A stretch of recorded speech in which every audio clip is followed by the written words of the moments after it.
The next software I want to talk about is tube compensation software on the Puritan Bennett 980 ventilator. Tube compensation software is really a software or a breath type that is trying to compensate for artificial airways, whether it be an endotracheal tube or tracheostomy tube.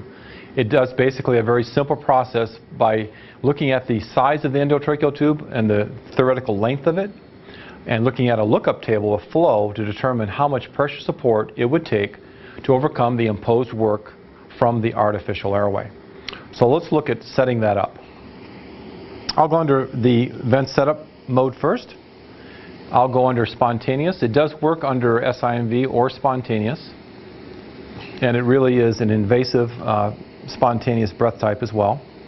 And then I'm going to touch right there, TC, and you'll see the primary variables that it does pull up. So there is a percent support of the, how much the operator wants to set in terms of overcoming the airway resistance and the work associated with breathing through artificial airways. So you can adjust that anywhere from 10% all the way up to 100%. I'm going to go ahead and leave it at 100%. There's your normal sensitivity, O2 percentage, high peak pressure alarm, so I won't need that much obviously for this scenario. Here's where you get into the inner diameter of the endotracheal tube. And then you also have, is it an endotracheal tube or is it a tracheostomy tube? So once again, you put in the size, the inner diameter size, as well as the type of tube.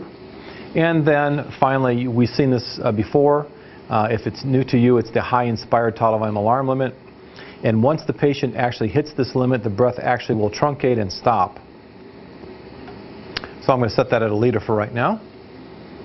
I've got the PEEP setting, so whatever your PEEP setting is. And then I also have an expiratory sensitivity setting, and I'll leave that at 25% in terms of ending that breath. So I'm going to hit accept all. And now we'll monitor our graphs here a little bit.